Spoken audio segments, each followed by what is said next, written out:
Gentleman goes back. Ms. Hartzler, 5 minutes. Thank you, Mr. Chairman.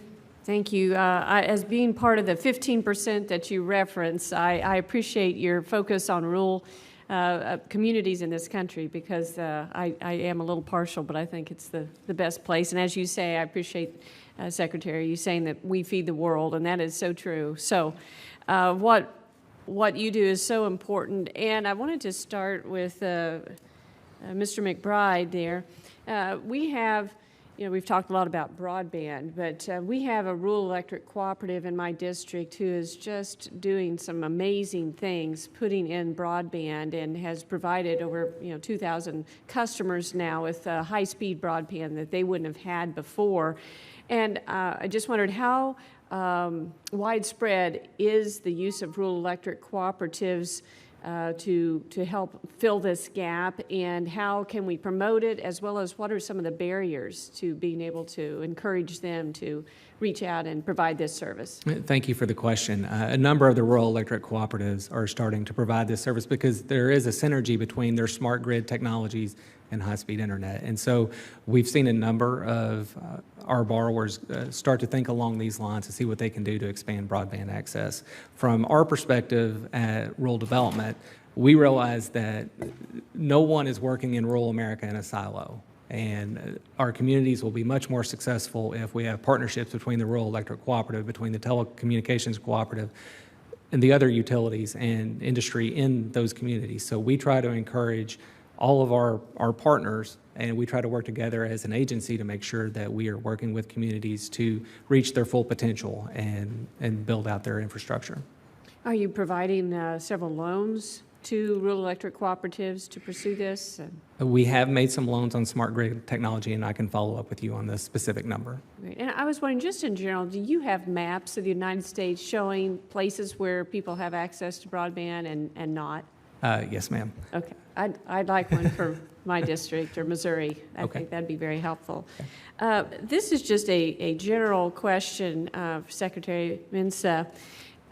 Since your agency deals a lot with loans, there's been a lot of changes to how loans are processed for private commercial banks since Dodd-Frank. And I've visited with them ever since I've been elected to serve here, and it's very, very, very onerous. Getting a housing loan used to take 5 pages. Now, on the average, it's 50 pages that a homeowner has to go through. And I just wondered, and maybe this would be also a question for Administrator Hernandez, but after Dodd-Frank passed, have you seen any changes to the paperwork that you have to do to give a loan for housing? Sure. Congressman, thank you. Dodd-Frank is an important part for us to be in compliance, and so we work with our lenders, and part of our process is trying to make sure we automate our processes, and that's why lenders have come to us and say, if you change the way you do business, it'll make our participation a lot easier. So there is more, we think, more compliance, but we think it's appropriate for us to make sure we're doing good loans and there's good lending being done. So what changes, though, have you seen to how loans are done before and after Dodd-Frank? The major change is more education to the home buyer to make sure they know what responsibility they're taking on. That was the whole purpose of that, is trying to make sure home buyers only sign on the dotted line when they know there's good lending and there's good compliance from the lender's point of view. That's very important. So we spend lots of time doing home buyer education with our customers, trying to make sure they know what they're doing is the right thing, they can pay back the loan. I can get you more specifics on what additional paperwork or things that we're going through, so I can do that for you if you'd like. Yeah. Have you had to hire more people in order to comply? Actually, we had lost a number of staff for a number of years, over 20% less staff as we're trying to, and that's why automation is so important to us. As we invest the dollars that Congress has given us to automate more, it saves our lenders time, which is the majority of our program is for private sector to do the lending. So with that investment in technology, we can save more time. Very good. And I only have 30 seconds left, but back with Administrator McBride, a lot of my small communities are having trouble changing the way they treat their water, the water treatment systems, because of the changes from EPA.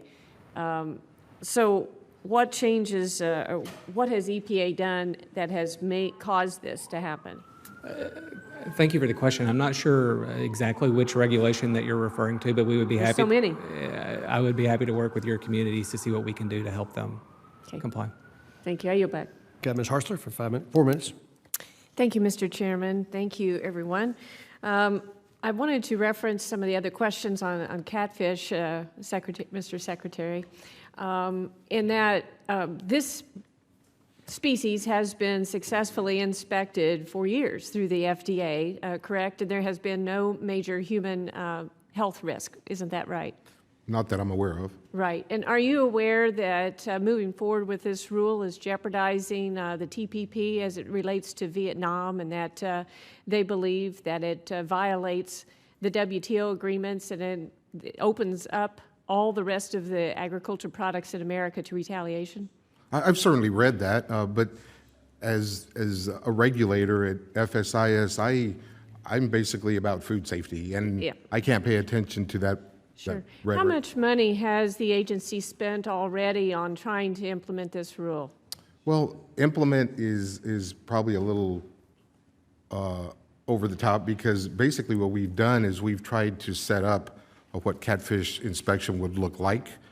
So I could get you an exact number so that you can have that, but we can provide that to you. Sure. I've heard we've spent $20 million, and I don't know if that's the case or not, but we've invested already, and it's not even set up, and we have another agency that we are spending hard-earned tax dollars on that's already doing it successfully. Well, one of the things I will say is that it's different in that the way FSIS inspects, we're there every single day. Right. FDA isn't. They may get there once every year or every 3 years. Sure. So having a robust inspection system of every single catfish that is slaughtered, if you want to call it slaughtered, and having direct oversight over that every single day is significantly different than just having somebody Sure. come audit your plant. Sure, and that's it's going to cause a lot of additional cost without necessarily a need there. But anyway, I want to move on, but thank you for that. Administrator Mitchell, I want to thank you for being so prompt in replying to a letter that I wrote you about some concerns with the livestock marketing facilities in my district as relates to the auditing process. And I was really thrilled, and I know all of my livestock markets at home are very appreciative of getting the information back to them now in a timely manner after an audit, so there's some closure. So I just wanted to thank you for that. And just generally in reference, though, can you give me a little more background on the way that GIPSA strategically decides who to audit and when?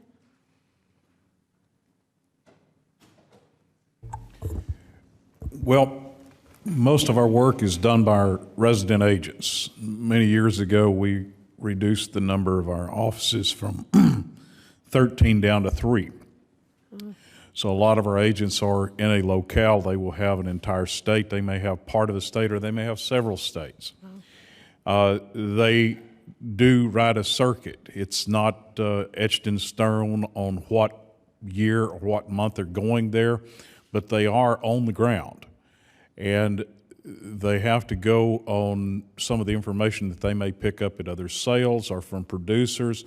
And of course, we've got a 800 number hotline that comes in for people to call in that might get someone reviewed. But it is fairly well at random, but when you have a facility that hasn't been reviewed in many years, they probably will be coming up for review very soon. We take it very seriously. We want to make sure that they're in business. They, our livestock barns, they're rural for the most part. They're certainly local. They're small businesses, and they are just absolutely vital to ensuring that we do have price discovery within the market. So I don't have a formula for you on exactly when it's going to come up, but it has a lot to do with those folks that are on the ground out there. Thank you. My time's expired. Your lady's time expired. Ms. Hartzler for 4 minutes. Thank you, Mr. Chairman. As a former nutrition teacher, I really appreciate the dietary guidelines that you all come out with and have for years. It started off as the Basic 4 group. I'm showing my age. basic four, and then we went to the food pyramid, and then on my plate. And so I'm interested, certainly, in seeing what you're going to come up with here pretty soon for us moving forward.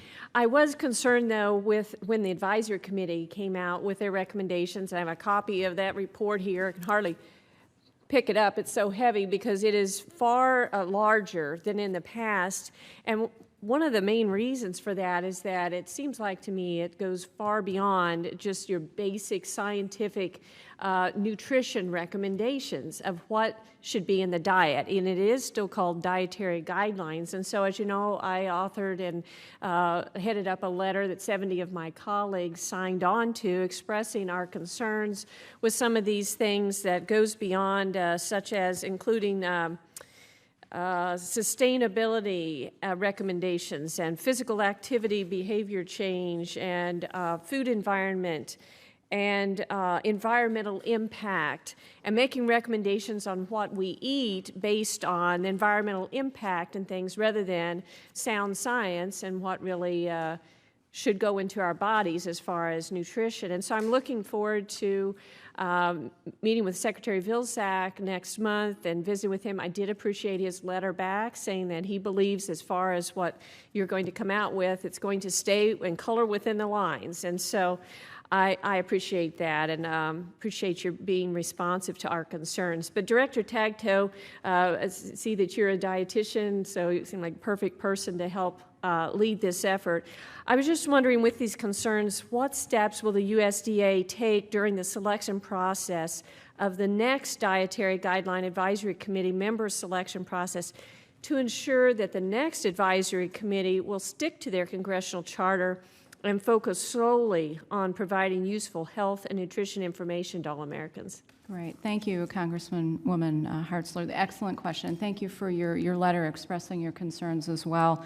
I first want to make very clear that the Dietary Guideline Advisory Committee is an independent entity overseen by FACA, Federal Advisory Committee Act, and they provided simply recommendations to both HHS and USDA.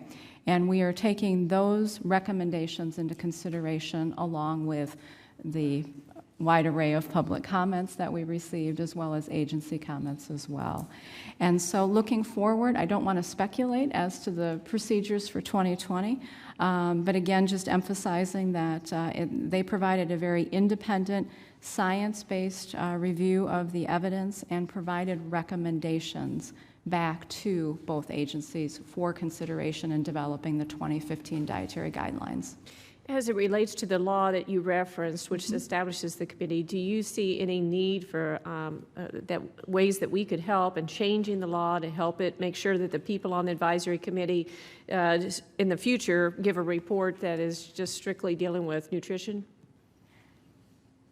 I might defer that to the Undersecretary. As far as changing the law, perhaps not. You know, the use of a federal advisory committee is not determined by the law. The law doesn't dictate that we actually use an independent body to provide a thorough review of the scientific evidence and provide recommendations back to both agencies. The law does specifically state that what we develop, what the two agencies put forth, is based on the preponderance of the current scientific and medical knowledge.